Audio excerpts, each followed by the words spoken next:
saya hormati teman-teman yang hari ini sudah hadir dari media cetak, elektronik, radio dan online. Terima kasih atas berkenan hadir terkait dengan undangan yang disampaikan oleh Dewan Pers hari ini.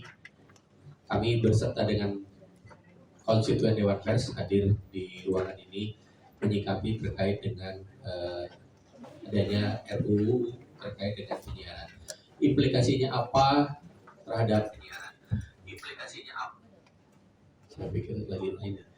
Terkait dengan kebebasan yang kemerdekaan pers, maka nanti barangkali Ibu Ketua izin akan menyampaikan secara detail terkait apa sikap dari Dewan Pers dan komunitas pers khususnya gitu kan menyikapi adanya RUU penyiaran yang sedang banyak diperbincangkan yang tentunya punya implikasi besar terhadap kemerdekaan kebebasan pers.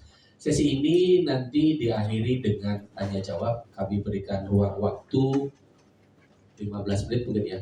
Jadi kita batasi nanti pertanyaan dari teman-teman.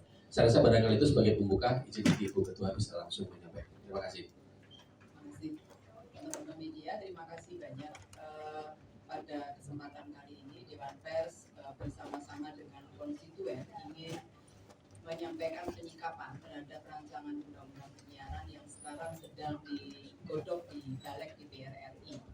Prinsipnya yang pertama, Dewan Pers menghormati DPR maupun pemerintah yang memang memiliki kewenangan secara konstitusional untuk menyusun sebuah regulasi, terutama yang berkaitan dengan persoalan pemberitaan pers, baik itu melalui cetak, elektronik, dan lainnya.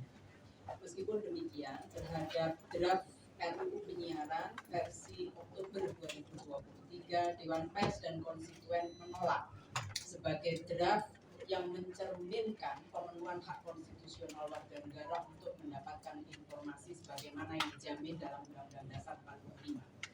Argumentasi penolakan ini yang pertama adalah dalam konteks politik hukum tidak dimasukkannya Undang-Undang 40 tahun 99 dalam konsideran di dalam RUU ini mencerminkan bahwa tidak mengintegrasikan kepentingan lahirnya jurnalistik yang berkualitas sebagai salah satu produk penyiaran, termasuk distorsi yang akan dilakukan melalui saluran platform.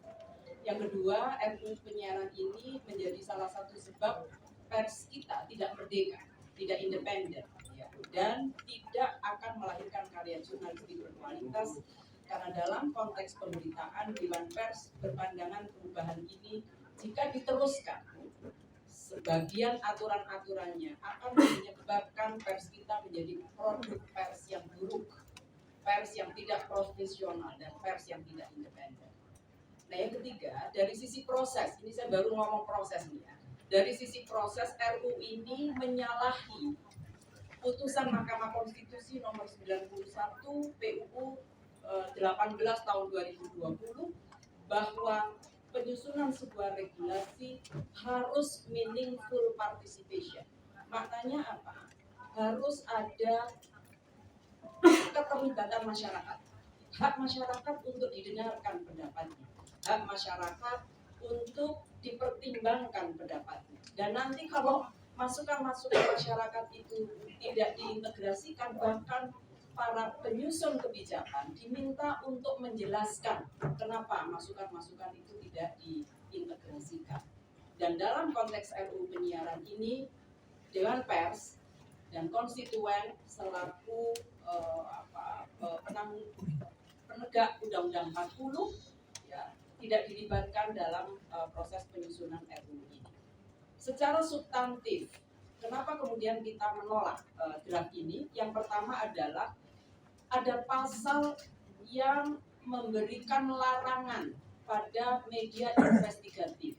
Ini sangat bertentangan dengan mandat yang ada di dalam Undang-Undang 40 pasal 4. Karena kita sebetulnya dengan Undang-Undang 40 tidak lagi mengenal penyensoran, pemberedelan, dan pelarangan penyiaran terhadap karya jurnalistik berkualitas. Nah, penyiaran media investigatif itu adalah satu modalitas kuat dalam karya jurnalistik profesional. Nah, yang kedua adalah soal penyelesaian sengketa jurnalistik. di dalam RUU ini dituangkan di penyelesaian itu justru akan dilakukan oleh lembaga yang sebetulnya tidak punya mandat penyelesaian etik terhadap karya jurnalistik. Mandat penyelesaian karya jurnalistik itu ada di Dewan Pers dan itu dituangkan dalam undang-undang. Oleh karena itu penolakan ini didasarkan juga bahwa ketika menyusun peraturan perundang-undangan perlu dilakukan proses harmonisasi agar antara satu undang-undang dengan yang lain tidak tumpang tindih, ya. Karena pengaturan ini juga diatur di dalam Perpres ya, Perpres 32 tahun 2024 yang baru saja disahkan oleh Presiden. Pemerintah saja mengakui begitu ya kira-kira, tapi kenapa di dalam draft ini penyelesaian sengketa terkait dengan jurnalistik justru diserahkan kepada penyiaran ya. Ini betul-betul akan menyebabkan cara-cara penyelesaian yang tidak sesuai dengan norma undang-undang yang ada. Itu